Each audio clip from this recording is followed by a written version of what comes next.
All right, crew. Chapter 5. 1942 came, but the British didn't, nor did the French. They were too busy fighting the Germans in the West. The radio talked about the fighting in Denmark and Norway and Belgium and the Netherlands, but since it was a German station, they always said they were winning. Uncle Moshe said we couldn't trust anything we heard, but he listened to every word anyway, just like the rest of us. All I cared about was getting out of our crowded house for some freedom and fresh air, but my parents were still worried I'd be snatched up by the Nazis. The snow was still thick on the ground, with more falling every day, and the Jews were put to work shoveling it off the streets. The Nazis always took Jews away to work in Krakow factories. Some of the truckloads of Jews never came back, but nobody knew what happened to them. My parents didn't want to take any chances one way or another, so I had to stay in our building at all times. I took my ball into the hallway outside the apartment and practiced kicking it against the wall until mean old Mrs. Immerglick across the hall came out and yelled at me to stop. I was just about to go down the stairs to the basement to play when I heard a scream from one of the lower floors. Then footsteps, lots of footsteps. A door smashing, more screams. I ran back inside our flat. Mama! Mama! I called to my mother. Something is happening in the building. Everyone is staying in our apartment came together in the sitting room.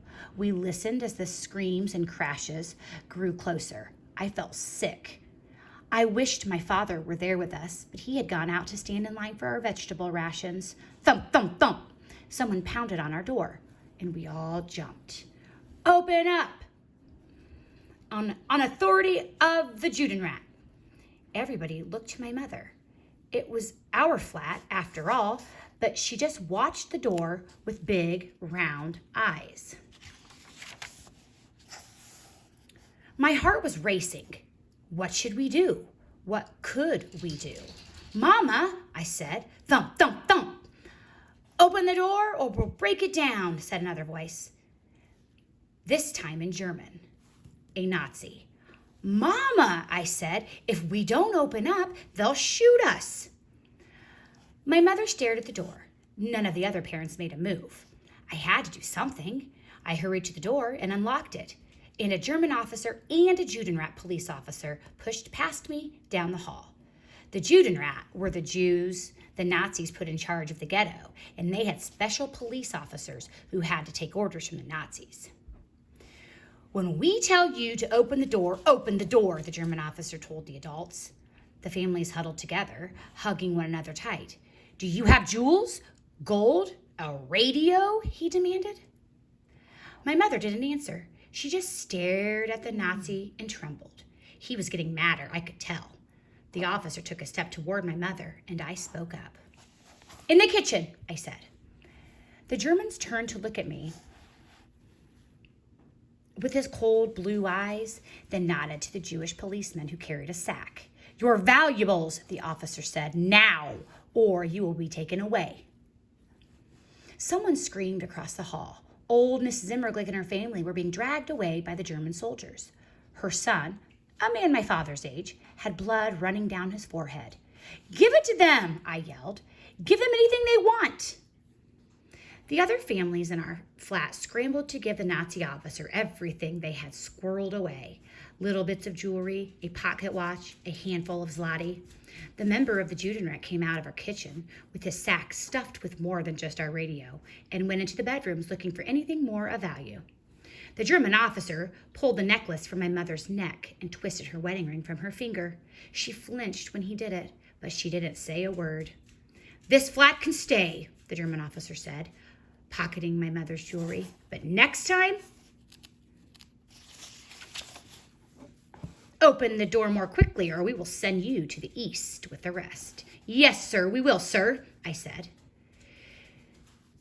The two men left, and we all stood frozen listening to the shouts and sobs above us and below us. Out on the streets, two big gray military trucks pulled up. and Jews from our apartment building and all the buildings around us were herded into them by German soldiers. They carried nothing with them, no suitcases, no extra clothes, no food, no personal belongings. Wherever they were going, they would have to do without. Something clattered in the hall outside. The doors to our flat and the Immerglick's apartment were still open. I could see an overturned table and lamp in their flat, but nothing more. And when the Immerglicks and families living with them had been taken, why had the Immerglicks and the families living with them had been taken, but we hadn't? The officer said it was because we gave them our valuables, but the Immerglicks had a radio and jewelry and zloty just like us. The Germans had taken the Immerglicks for no more reason than they had felt like it. A shot rang out in the street and we all jumped again. Janek! Mrs. Rosenblum whispered. The door! I glanced at my mother, but she was a million miles away. Her eyes were focused on the rug at our feet, her face empty of motion. I didn't know if she had even heard the shot. I tiptoed down the entrance hall and closed the door, flipping the lock with a click, and it didn't make me feel any safer. Now, this right here tells us that some time has elapsed. That's why it's there. Otherwise, this paragraph would be moved up. When the trucks in the street were full, they pulled away. We never heard where they went. My father could have been one of them for all I knew. My mother sat at the table, her mind still elsewhere. At this time of day, she would usually be in the kitchen, preparing whatever rations we had for lunch. But that was no use now. Our cupboards had been cleared out in the raid. We had nothing to eat. The other families retreated to their rooms to see what had been taken and what was left. The Rosenblum girls wailed like they were trying to outdo each other in volume, so I slipped out into the hall. The door to Immerglick's flat was still open, and someone was inside. It was Mr. Tatarka from down the hall. When he heard the click of the door behind me, he whirled. One of the Immerglick's nice cushioned sitting room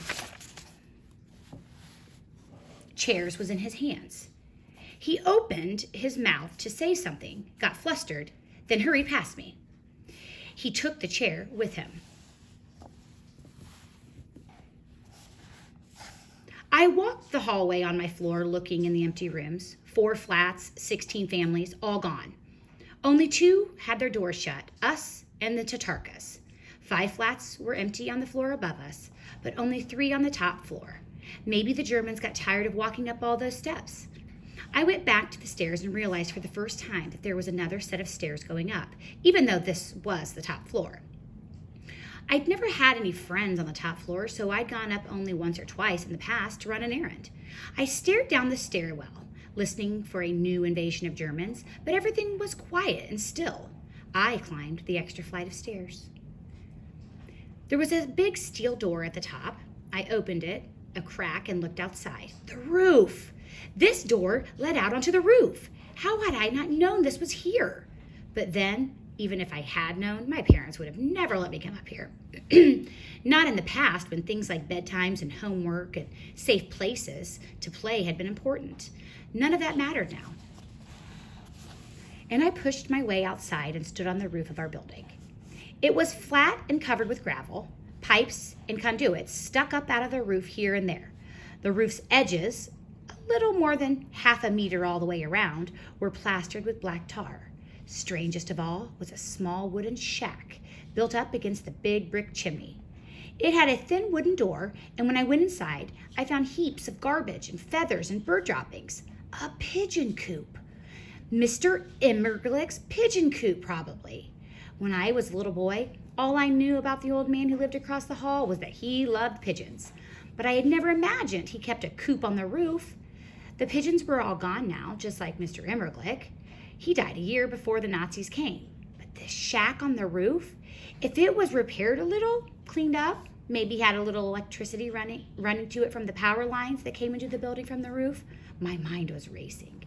I ran back downstairs as fast as I could and burst into my flat. "Mama!" I cried. I found my mother in the kitchen hugging my father. He was alive. He broke away from her when I came running in, worried. "What is it, Janek?" he asked. "Are they coming back?" No. I want to show you something I found. Come quick." My parents followed me up the stairs, walking when I wanted them to run. Finally, I pulled them out onto the roof and showed them the pigeon coop. "Don't you see?" With a little work, we could live here. Leave our flat? Father asked. Just the three of us, I told them. It's so crowded downstairs. Here, we can have all the space all to ourselves. We can scrub the floor and the walls, clean it up. And I can wire up a light, the light from my projector, and a hot plate for cooking on. There's no bathroom, but we could always go back downstairs for that. And in the winter, we'll have the chimney to keep us warm. I don't know, Yanek, my father said. My mother hadn't come inside the coop. Instead, she stood outside staring back at the big steel door that opened on the roof. We can bring up chairs, I told my father, and a mattress and bars, my mother said. It was the first thing I'd heard her say since the Nazis burst into our flat. Can you put bars on the door? She stared at it, but I could tell her thoughts were still downstairs, reliving the invasion of our home. My father came out of the coop and put his arm around my mother's shoulders. Yes, Mina, we'll fix up the coop and live here, and we'll put bars on the door. Yanek and I will see to it. We gave our flat to the Rosenblums. The Brodemans were already moving into the Immerglick's apartment across the hall. All the empty flats in our building would soon be overflowing with families as more Jews were marched in through the gates. But for a short time at least, we would all live like normal people again.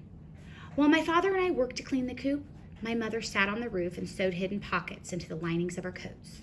Inside them, she hid all the money and valuables we had left. She never said another word, though, all that day.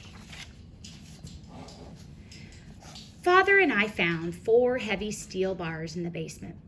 By sundown, we lifted the last of them onto the door to the roof. They slid into place so we could take them off, to go out, but so that no one from inside the stairs could push through. There, I told my mother, no one will be able to break in ever again.